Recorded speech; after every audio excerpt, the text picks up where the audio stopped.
오늘의 말씀은 빌립보서 1장 1절로 2절의 말씀. 제가 가진 성경 신약 318페이지에 기록되어져 있습니다. 빌립보서 1장 1절로 2절의 말씀. 제가 받들어 봉독합니다. 그리스도 예수의 종 바울과 디모데는 그리스도 예수 안에서 빌립보에 사는 모든 성도와 또한 감독들과 집사들에게 편지하노니 하나님 우리 아버지와 주 예수 그리스도로부터 은혜와 평강이 너희에게 있을지어다. 아멘. 오늘 말씀의 제목은 어둠에서 희망으로 라는 말씀의 제목으로 여러분과 함께 이야기를 나눠보고자 합니다. 여러분 혹시 태양의 후예라는 드라마 보신 적 있으십니까? 예, 기억하시는 분들 참 많죠. 2016년에 방영되었던 인기 드라마입니다. 송중기의 멋있는 모습과 군인들의 멋있는 모습이 나오는 드라마로서 저도 꽤 재미있게 그리고 두세 번 봤던 기억이 있는 재미있는 드라마입니다. 그 장면에서 송중기와 진구가 감옥에 가게 되고 고문을 당하는 장면이 나옵니다. 맞고 찢기고 고문을 당하는 와중에서도 계속해서 자신의 군번을 외우면서 버티고 있던 이 송중기와 이 진구의 모습을 보면서 매우 인상 깊은 장면이라고 할 수 있습니다. 이처럼 자신의 신념으로 최악의 상황에서 이겨낼 수 있는 힘을 잇는 군인, 참 멋있다고 생각하고 존경합니다. 이처럼 누군가에게 신념이 있다면 아무리 못된 고문이라도 버티고 이길 수 있는 것처럼 또 하나의 사건, 또 하나의 사람이 있습니다. 바로 1966년 5월 6일에 루마니아 출신인 리처드 범브란트 목사는 미국 상원이 되었습니다. 나치와 공산주의로부터 받았던 고문을 증언하기 위해서 그는 상원이 되었죠. 그는 의식이 잃을 때까지 거꾸로 매달려서 찔리고 칼에 베이는 고통을 참으면서도 그는 어떻게 하면 내가 이 고난에서 벗어날까라는 생각을 하기보다는 내가 어떻게 하면 이겨낼 수 있을까? 하나님의 말씀을 전할 수 있을까라는 고민을 했다고 합니다. 또한 그는 못에 박힌 관에서 오랫동안 서 있기도 했으며 냉동고에 던져지기까지 했는데도 말이죠. 만약 그가 믿음을 포기하고 하나님의 말씀을 전하는 일을 그만두지 않았다면 그의 아내와 아들까지도 고문을 당할 것이라는 협박까지 받게 됩니다. 그러나 그는 그의 신념을 버리지 않았습니다. 그의 회고록에 따르면 14년의 감옥에서의 경험을 했던 그 모든 게 적혀 있으며 예수 그리스도 안에서의 그 14년의 어려움이 예수 그리스도 안에서의 행복으로 드러나고 있음을 보여주고 있습니다. 그 책엔 이렇게 이야기하고 있어요. 다른 죄수들에게 설교하는 것은 엄격히 금지되어 있습니다. 이 금지사항을 어기는 사람은 누구든지 심한 고초를 당할 것입니다. 그러나 우리 가운데 많은 이가 설교하는 특권을 따르는 대가를 치르기로 결심했고 금지 조건을 받아들였습니다. 이것은 일종의 거래와도 같았습니다. 우리는 설교했고 그들은 우리를 때렸습니다. 우리는 설교하면서 행복해했고 그들은 우리를 때리면서 행복했습니다. 그래서 모두 행복할 수 있었습니다. 라는 회고록에 글이 적혀 있습니다. 이와 같이 사도 바울도 오늘 본문에 등장하는 사도 바울도 마찬가지입니다. 고난을 참 많이 당했어요. 지금 몇 주째 바울의 이야기를 하고 있죠. 바울은 5번이나 매질을 당하고 태장을 맞았습니다. 그는 돌에 맞았으며 3번이나 파선의 경험을 하게 됩니다. 그는 굶고 헐벗는 등 지속적인 죽음의 위협에 노출되기도 합니다. 그는 2년간 로마 감옥에도 있었어요. 그리고 AD 64년경 결국 처형을 당하고 맙니다. 가이사르로부터 바울이 로마에서 재판받게 해달라고 요청했던 그 가이사, 즉 네로 황제가 박해를 일으켰을 때의 무렵 이야기입니다. 많은 학자가 바울이 로마에서 빌립보 교회에 기쁨의 편지를 썼다고 믿고 있습니다. 그게 바로 오늘의 빌립보서이죠. 사도 바울은 감옥에서 빌립보 교인들에게 기쁨으로 편지를 썼습니다. 네, 그렇게 우리도 믿고 있고 바울도 그렇게 썼을 것입니다. 그가 기뻐할 수 있었던 것은 자기 발자취를 돌아볼 수 있었기 때문입니다. 지난날 그는 고통과 고난을 겪지만 그럼으로써 복음 전파에 진전이 있었다라는 것을 기록하고 있죠. 예수 그리스도께서 영광을 받으신다는 소식을 듣고 믿는 사람들이 믿음 위에 확고히 서 있음을 알게 되자 바울은 더욱더 크게 기뻐했습니다. 그곳이 바로 감옥에서인데도 말이죠. 바울은 자신의 삶을 통해 빛을 발하시는 그리스도에서 커다란 기쁨을 발견했습니다. 또한 자신의 죽음을 통해 그리스도께서 빛나실 것을 알았기에 기쁨으로 가득한 삶을 계속해서 살아갔던 것이죠. 그가 감옥에서 기뻐할 수 있었던 이유는 이것 말고도 혹시 무엇이 있을까요? 혹은 그 이유가 과연 얼마나 더 우리에게 와닿을 수 있을까요? 그리스도인이라면 고난당하는 기간을 어떻게 기뻐해야 하며 주님의 말씀을 전하는데 그 고난을 잘 이용해야 할까요? 오늘 바울의 모습을 통해서 우리의 모습을 한번 살펴보고자 합니다. 바울은 빌립보 교인들에게 보내는 편지를 내가 너희를 생각할 때마다 나의 하나님께 감사하며 간구할 때마다 너희 무리를 위하여 기쁨으로 항상 간구함은이라는 인사와 함께 빌립보서를 쓰고 있습니다. 또한 내가 내 마음에 있고 내가 예수 그리스도의 심장으로 너희 무리를 얼마나 사모하는지라고 이야기하며 따뜻한 이야기의 인사말을 3절과 4절에서 건네고 있죠. 격려의 말은 여기서 끝나지 않습니다. 감옥에서 고난당하는 순간에도 말씀을 전했죠. 바로 빌립보서 1장 12절로 18절의 말씀이 그 내용입니다. 바울은 자신의 상황을 돌아보면서 육체적인 고난이 도리어 기쁨이 되었다라고 본문에서 사용하고 있습니다. 그가 비방이나 반대나 매임이나 핍박이나 어떠한 어려움에서도 감사하다고 할 수는 없었을 거예요. 힘들었으니까요. 그보다 그것들 덕분에 얻어지는 열매, 즉 복음 전파의 진전이 바울에게는 감사해야 될 이유, 행복해야 될 이유가 되었다라는 것입니다. 바울이 힘겨웠던 만큼 자신의 고통의 목적이 있었음을 알고 있었습니다. 자신의 고난을 통해 복음을 듣지 못하는 많은 이들이 그리스도를 믿게 됨으로써 그가 얻어지는 기쁨은 매우 컸습니다. 그래서 13절에는 이러므로 나의 매임이 그리스도 안에서 모든 시위대 안과 그 밖의 모든 사람에게 나타났으니 라고 바울은 증언하고 있습니다. 바로 이 시위대는 로마 황제를 보호하고 황제의 뜻을 따라 활동하는 군대입니다. 이 엘리트 군대들이 예루살렘에 온 황제의 죄수들을 교대로 지키게 되자 바울은 그들을 자신의 이야기와 함께 복음을 들려주기 시작합니다. 죄수 바울은 하나님이 그를 지켜야 하는 사람들을 청중으로 주시자 그것을 기회로 바울은 사용하였습니다. 그는 지체 없이 자신을 감시하는 군인들에게 예수님을 전했습니다.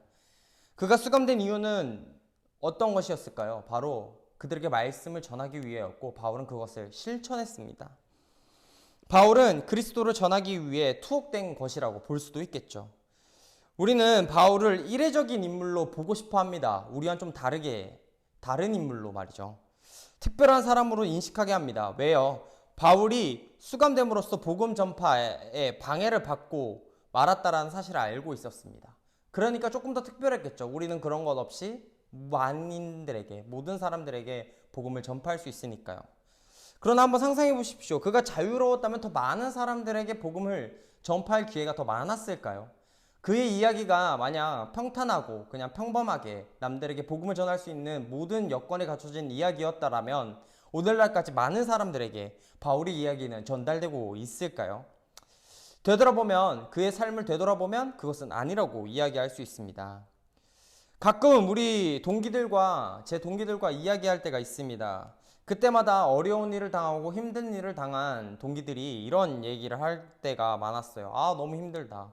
그럴 때마다 우리가 서로 하면서 이야기했던 저희의 이야기는 과연 무엇이냐? 우스갯소리요. 이렇게 이야기했어요. 야, 설교 시간에 간증거리 하나 더 생겼는데? 야, 이 간증거리 너무 좋은데? 라며 서로 우스갯소리를 나눴던 기억이 있습니다. 저희끼리는 장난스러운 말이지만 그러한 고난을 통해서 많은 경험이 생기고 저희와 같은 설교자의 입장에서는 더욱더 많은 말씀을 전하는 데 있어서 내 스스로도 복음에 확신이 생기지만 남들이 듣기에도 더욱더 확신이 생길 수 있는 밑거름이 될 것이라는 것이죠. 마찬가지입니다. 하나님은 이 바울의 역경에도 불구하고 일하시는 것이 아니라 오히려 그 역경을 통해서 일하고 계신다라는 겁니다. 어려운 상황이 종종 우리에게 찾아옵니다. 하나님은 바울에게 그러셨던 것처럼 우리로 하여금 고난을 통해 그리스도를 알게 하십니다. 빛은 환할 때보다 어두울 때 더 밝게 빛나는 법입니다. 바울은 감옥살이라는 어둠 속에서 기쁨을 발견했습니다. 어둠 덕분에 세상의 빛 되시는 예수님을 더욱더 또렷하게 볼 수 있게 되었고 그를 통해서 더욱더 예수님을 고백할 수 있는 기회가 생겼다는 것이죠. 바울의 고통과 우리의 고난을 통해 십자가가 더 높게 들려지게 된다는 것입니다. 하나님은 바울에게서만 선교적인 기반을 주셨냐? 그것은 아닙니다. 다른 사람들에게도 주셨어요. 바울의 역경으로 인해 도리어 다른 사람들이 복음을 전파함으로 고난과 복음의 연결점이 더 많다고 할 수 있습니다. 바울은 고난을 당할 때마다 복음을 전할 수 있었습니다. 교회는 바울이 갇혔다라는 소식을 듣고 일어났지만 하나로 모였나? 그 고난을 보며 그래서 이 빌립보 교회들은 하나로 모였느냐? 그렇지 않았어요. 복음 전파라는 새로운 열정으로 결속했지만 정작 하나님이 열정의 불씨로 사용하신 바울을 두고 서로 나뉘게 되었습니다. 어떤 이들은 바울을 향한 사랑으로 복음을 전했고 또 어떤 이들은 투기와 분쟁으로 복음을 전했습니다. 그렇게 함으로써 감옥에 갇힌 바울을 공경에 빠뜨릴 수 있다라고 생각했기 때문입니다. 바울은 그 소식을 듣고 매우 괴로워했어요. 빌립보의 갈등을 듣고 말이죠. 다른 이들이 자신을 해하기 위해 악의적으로 행동하는 것을 알게 되자 그의 마음은 분명 상하고 말았을 것입니다. 그리스도 안에서 사람들은 하나 되게 하는 복음을 선포하면서 그랬다는 것에 대한 말입니다. 하나님의 복음을 전하는 데 있어서 어떠한 상황이나 삶도 사용할 수 있습니다. 여러분도 저도 마찬가지죠. 복음이 앞으로 나아가는 데 있어서 어떠한 상황과 어떠한 모양으로도 우리를 사용하고 있습니다. 우리를 들어 사용하시는 하나님의 은혜를 경험하는 가운데서 참된 기쁨을 여러분은 발견하시길 바랍니다. 마치 바울처럼 말이죠. 한 이야기로 오늘의 말씀을 마무리하고자 합니다. 1517년 10월 31일에 마틴 루터가 독일 비텐베르크 교회의 성문에서 95개조의 반박문을 붙였습니다. 그것은 전 세계의 변화의 시초가 되었습니다. 그것은 오직 그리스도만으로, 오직 믿음으로, 오직 은혜로만, 오직 성경만으로 이었습니다. 그러한 이 네 가지의 신앙의 원리를 따라 종교개혁은 물결이 이렇게 됐고 참된 의미의 오직 예수님만을 위한 영광이 드러나기 시작했습니다. 이 5가지의 오직을 통하여서 소리 높여 외치기를 부끄러워해서는 안 됩니다. 왜요? 세상의 불의와 어둠 속에서 맞서 싸울 수 있는 능력은 내가 핍박받을 때가 더욱더 빛을 발할 수 있기 때문이죠. 여러분에게 간절히 바라는 것이 딱 하나 있다면 핍박받지 않고 그리스도로 온전히 전할 수 있는 말씀의 터전이 꾸려지기를 바란다는 것입니다. 그렇게 되는 게 가장 우선순위겠죠. 하지만 그렇지 못하고 내가 핍박받고 어려워하는 시간 동안에서도 말씀을 전할 수 있다면 그것 또한 은혜이고 복음이고 여러분에게 기쁨이자 희망이 될 것이라는 것입니다. 예수님 안에서 누리는 기쁨이야말로 세상의 박해와 육체의 유혹과 사탄의 공격을 막아낼 수 있는 최고의 방어책입니다. 그리스도인은 고난 앞에서 이름다운 빛을 내는 사람들입니다. 박해가 시작되면 못 박힌 그리스도의 손을 여러분은 기억하며 살아가셔야만 합니다. 고난을 두려워하지 마십시오. 주님은 우리를 사랑하사 항상 옆에 계시고 있습니다. 어려울 때 더욱 보살펴 주시는 분이 바로 예수 그리스도입니다. 끝까지 책임지시고 버리지 않는 분이 바로 그리스도라는 것이죠. 어려운 일 앞에서 무너지고 있진 않으십니까? 힘들어서 포기하고 싶진 않으십니까? 주님은 그 상황 속에서 우리에게 놓지 말아야 할 것이 분명히 무엇인지를 알려주고 계십니다. 여러분이 포기하지 말아야 될 것은 바로 그리스도의 손길을 꼭 붙잡고 나아가야 한다는 것이죠. 여러분에게 하나님이 함께 하시고 함께 기도하며 울어줄 사람 또한 같이 있습니다. 그리스도의 사랑스러운 동역자들이 여러분과 언제나 함께하고 있어요. 코로나 이 팬데믹의 시대에 있어서 너무나 멀리 떨어져 있고 함께 모이지 못하는 어려움이 점점 발생하고 있습니다. 하지만 그들이 그렇다고 몸이 멀어졌다 해서 마음까지 멀어진 것이냐? 그건 아닙니다. 주님의 백성은 항상 주님의 이름으로 하나 되어져 있습니다. 그렇기에 여러분이 혼자라고 힘들어하고 외로워할 때 그 주변을 살펴보십시오. 여러분과 함께하며 힘을 보태주는 이들이 항상 있을 겁니다.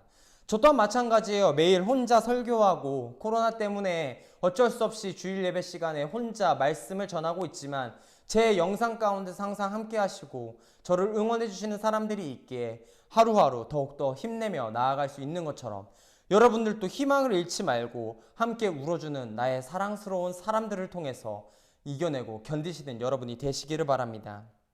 그들과 함께 이겨내셨어요. 어려움을 헤쳐나가시고 여러분이 그 바울의 모습처럼 항상 어둠 속에서도 희망을 품고 살아가시는 여러분이 되셔서 이웃에게 감동이 되어 모범이 되시는 그러한 성도가 되시기를 간절히 바라며 기도하겠습니다. 다 같이 주기도문으로 예배를 마칩니다. 하늘에 계신 우리 아버지여, 이름이 거룩히 여김을 받으시오며 나라가 임하옵시며 뜻이 하늘에서 이루어진 것 같이 땅에서도 이루어지이다. 오늘 우리에게 일용할 양식을 주시옵고 우리가 우리에게 죄 지은 자를 사하여 준 것 같이 우리 죄를 사하여 주시옵고 우리를 시험에 들게 하지 마시옵고 다만 악에서 구하시옵소서. 대개 나라와 권세와 영광이 아버지께 영원히 있사옵나이다. 아멘.